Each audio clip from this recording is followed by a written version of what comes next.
रजऊ पर जादू जन चलइह तनी बच के रहिया करे जाऊ पर जादू जन चलइह। राम जी से पूछस जनकपुर के नारी बता द बबुआ हो बता द बबुआ। लोगवा दीदी देख रहल बानी लगन सब कोई के हम इहे अर्जी करतानी हाथ जोड़ के विनती करतानी कि दहेज के लोभ मत करी। इमे नगर में गरीब आइल बा धनी आइल बा के चटैया पापा हो बैठल बानी हमरा के बैठल रोवत बाड़ू काहे फूलल बाड़ू अपना दिलवो के बतियो न कहत बाड़ू। नमस्कार प्रणाम रउआ देख रहल बानी आपन बिहार न्यूज और हम दिनेश कुमार मिश्रा।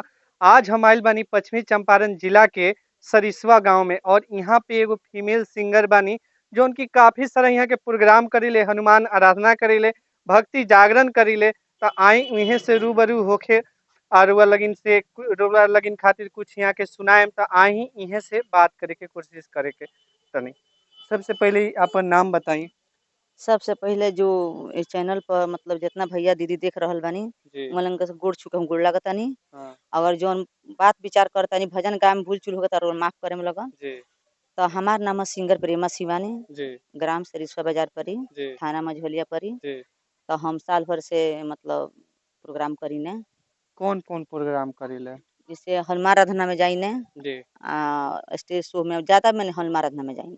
हनुमान आराधना में जी जाने सब कुछ जाइले। अभी और शादी शुदा बानी मान ली कि जैसे ससुरा नैहर ससुरा अभी ससुरा में रुआ बानी और नैहर में रुआ गायकी कब से शुरू कैले? नैहरे में शुरू कैले या ससुरा में? नैहर में शुरुआत ना कैले रहनी, शारदा ढेर दिन से रहे। मतलब हमारा आगे कोई सपोर्ट करे वाला ना रहे। नैहर में सपोर्ट करे वाला कोई ना मिला ना। गरीब बाप मातारी रहे, पता लागत रहे कि पैसा लागता तो गायकी होता। तो हमके शादी बियाह ससुराल लागोनी सन आगे पर मतलब एक पहले माने भजन जन्म कीर्तन होके तो मैं जाई सन। तो कोई कहलक जी बहुत अच्छा गाना गाओ तारू, जोर के गाओ तारू, तू नहीं तो गाना निकालो।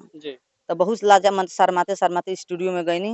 तो मतलब 10 गो गाना निकलनी हम। 10 गो गाना निकालला पर से फिर का कहनी लोग गाना जब सुने लगल तो आराधना में बुलावे लगल प्रोग्राम करे खातिर। जब प्रोग्राम में लगनी गावे तो लोग सारा लोग मने बुला के ले जाला प्रोग्राम। आई बताई रुआ आज कल जो मार्केट में चल रहल बा गाना कौन टाइप के रुआ गाना गावनी?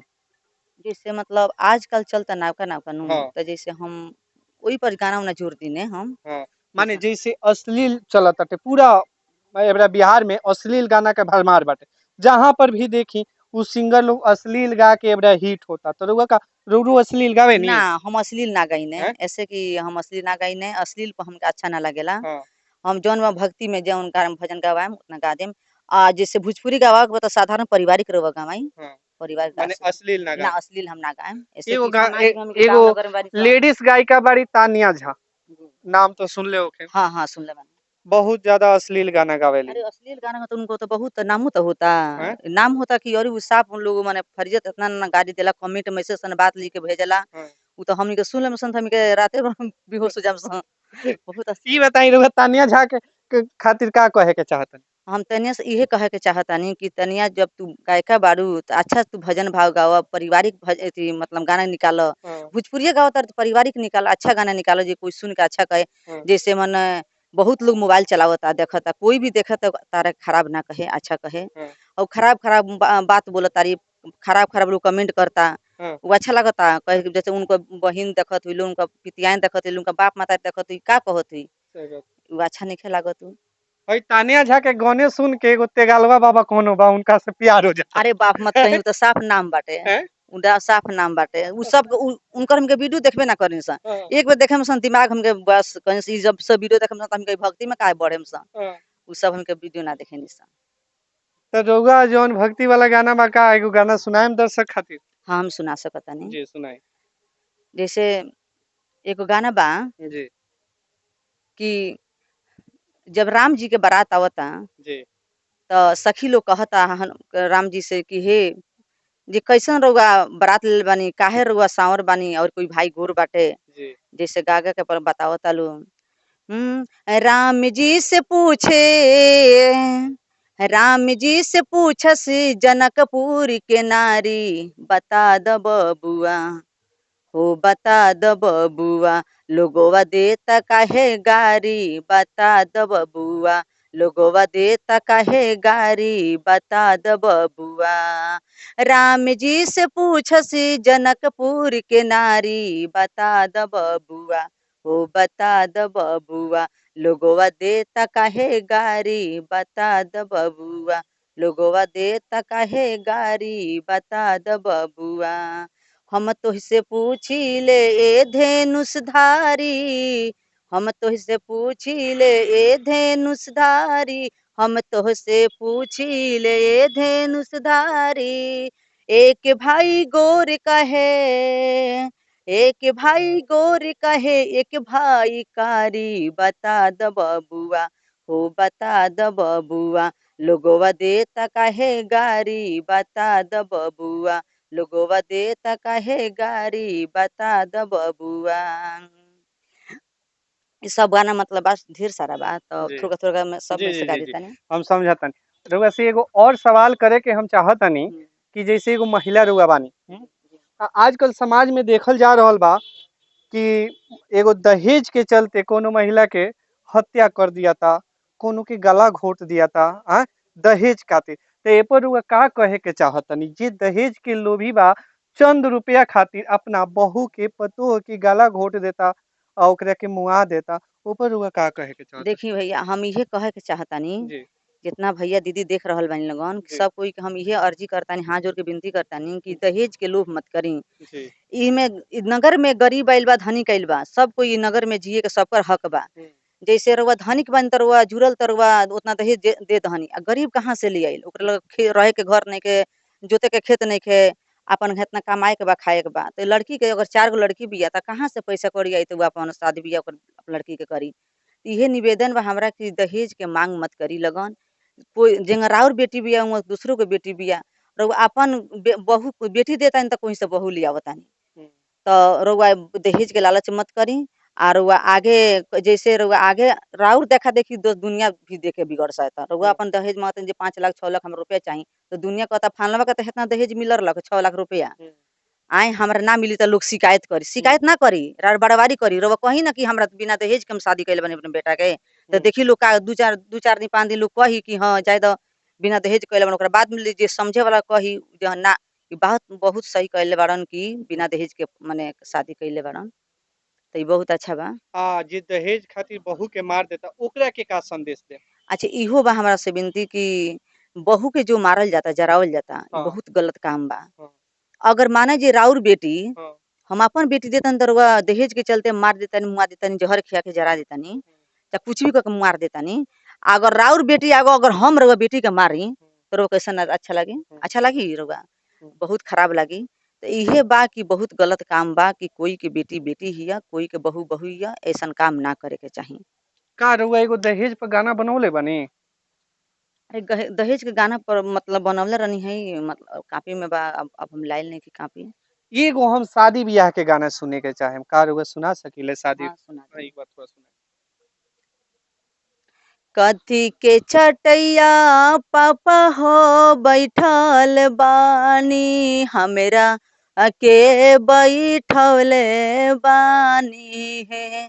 कथिए के छतिया पापा जी कैले बानी, हमरा के बिसरतानी है। तो पापा जी का कहतानी, पथलक छती कुश के चटैया बेटी हो बैठल बानी, तोहरा के बैठौले बानी हो। पथल के छतिया पापा बेटी हो कैले बानी, तोहरा के बिसरतानी है। पथल के छतिया बेटी हो कैले बानी, तोहरा के बिसरतानी है। बहुत इस गाना बा। ई कन्यादान के गाना ह। आ कहल जाला कि जब गांव समाज में शादी होला, आ जब ऐसन टाइप के गाना जब चलेला, गाना जब औरत लोग गावेला, तो जी भी कहल जाला पत्थर दिल वाला भी पिघल जाला। जब एगो बेटी के कन्यादान के ये टाइप के जब गाना होला, तो पत्थर दिल वाला भी लोग पिघल जाला। तो इहो के भावुक हो गइल बनी गाना गा के। तो आई अब लास्ट में चलते चलते एगो गाना सुनम मनोरंजन वाला आ विदा लेम, तो एगो गाना थोड़ा और सुना दी दर्शक खातिर। अच्छा हम गावत जी। तनी जैसे हम्म, अ, जब रावण जी हम्म, सीता माता के हर के लिए आइल बानी हम्म, तो मदोदरी रानी हम्म, जब तक जानली कि जगत के माता की हर के लिए आइल बानी हम्म, बहुत दुखी होके रावण जी से बात नहीं करत हम्म, आ रो तारी घबरा तारी। हम्म, तो जब गैलन रावण जी तो कहतानी हम्म, अरे हनियाओ मदोदरी हम्म, हमार बात सुनो। तो मदोदरी कहतारी कि मतलब कुछ भी नहीं बोलत मुंह हम्म, फुला ले बाड़ी। तो कैसे पर कहतानी रावण जी अर काहे रोवत बाड़ू काहे फूलल बाड़ू अपना दिलवो के बतियो न कहत बाड़ू। कहतानी रावण जी के तू अपना दिल के बात कह तू काहे मुंह फुलल बाड़ू हमरा से बात नहीं कर। तो कैसे कहतानी काहे रूसल बाड़ू काहे फूलल बाड़ू अपना दिलवो के बतियो ना कहत बाड़ू।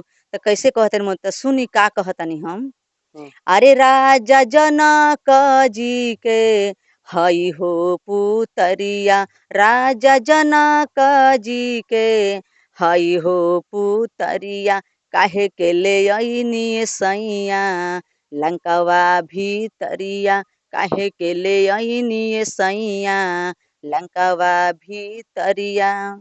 ऐसे ही का के मतलब सब जी।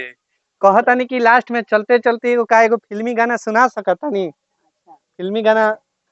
गौले तो नहीं कि मतलब सुन दे तो हाँ, थोड़ा लास्ट में दर्शक की एगो मनोरंजन हो जा, काहे से जौन भी भइल का भक्ति अच्छा एगो भइल का। बोलबम के गाना जोन हम गौले निकलले रहनी हाँ, तू गाना गा दे तनी को। हाँ, गा दे, सावन के महीना चलते बा। हाँ हाँ उम, कहल बा कि देखी बहुत समय पर हम्म, इच्छा में देखी ये उम्र में हम इतना ना मन करे गायकी करे के हाँ। मतलब सपोर्ट करे वाला कोई मतलब पब्लिक सपोर्ट नहीं करते हमरा के आगे नहीं निकालत। पब्लिक कोई लोग के सपोर्ट करता है घड़ी जौन अश्लील गावता माई बहन के गरियावता नु, ओकरे के सपोर्ट करता कहीं ना कहीं जो पब्लिक भी देखता नु, ओकरो गलती देखो बा कि। सब्सक्राइब हमारा चैनल का 10,000 टू गइल बा हाँ, पुगे वाला बा हाँ, मतलब आगे कोई मतलब नहीं निकाले के चाहत इस हाँ। इंग मैंने वीडियो बनाई ने मान ली कि रुआ भक्ति गावता इन लोग सपोर्ट नहीं के करता का रुरु अश्लीलवा में से गाना गाए। ना ना हैं? सब भले भक्ति भले कुछ सपोर्ट कोई करे चाहे ना करे हाँ, मतलब हम अश्लील गाना नहीं गा सकत। अश्लील ना गाए। ना ना गाए अपने आप पर भरोसा रखी, मैथिली हाँ ठाकुर भी खाली भक्ति ये गावेली। आज देखी तो उनका 3 मिलियन सब्सक्राइब बा। देखी आ लोग भी देखी सोचता भी वैसन बानी लगन हम्म, कि जे अश्लील गावत ओकरे के सपोर्ट करता नहीं लगन। हम्म, ना ई गलत बात बा देखी हम्म, जे अच्छा काम करता हम्म, जे अच्छा मतलब गाना गावता पारिवारिक गाना गाता अच्छा ओकरे के सपोर्ट करके बढ़ाई लन तो देखी अश्लीलिया खत्म हो जाता कि नहीं के हो जाता। हम्म, सब लोग निमन माने जे भक्ति गाना गाई अच्छा अच्छा गाना गाई हम्म। तो ना लोग अश्लीलिए के बेसी आगे बढ़ावता जी, जनी। चलते चलते एगो फिल्मी गाना हो जाओ, विदा लिया फिर। कान्हा पर कांवर उठाइली ना बाबा के नारा लगाईली ना कान्हा पर कांवर उठाइली ना बाबा के नारा लगाईली ना चली मस्ती में कट जाई रहिया आई बान्हिली माथे पगरिया बावाले लागे मिसैया आई माथे बान्ही पगरिया बावाले लागे मिसैया। तो चलिए भोजपुरिया गाना कहतानी तो हम तो गौले नहीं की अभी। गोली नहीं की तो हिंदी में जौन फिल्मी गाना होखे उहे गा दी एक बार।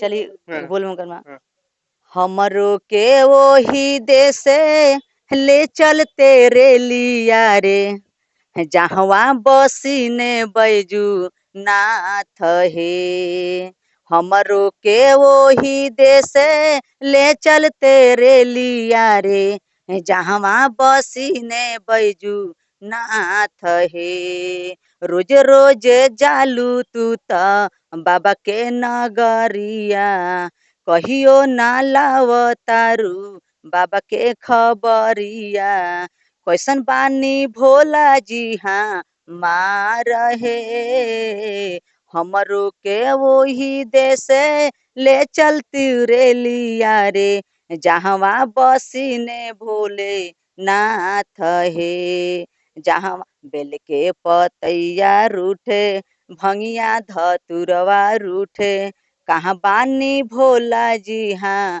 माँ रहे। बेल के पतैया सूखे, भंगिया के गोलवा रूठे, कहाँ बानी बैजूनाथ हाँ माँ रहे।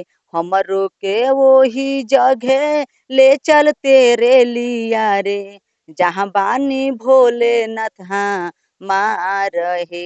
एगो भोजपुरी गाना हम लिखत रहनी। अरे फर गईले मसूरी, हाँ, क्या बात। अरे फर गईले मसूरी, लटक दैले डरिया, बलम हो का करे गईला तू झरिया, सजन हो का करे गईला तू झरिया। अरे फर गईले मसूरी, लटक गईले डरिया, सजन हो का करे गईला तू झरिया, बलम हो का करे गईला तू झरिया। बहुत बहुत गाना लिखने गो।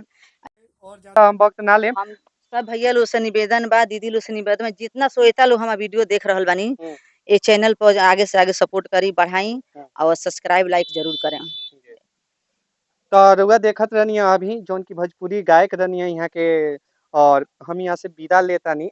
हमार प्रयास कैसन लागल रउआ कमेंट करके बताई। फिर मिलत तनी एगो नया वीडियो के साथ, तब तक खातिर जय हिंद जय भारत।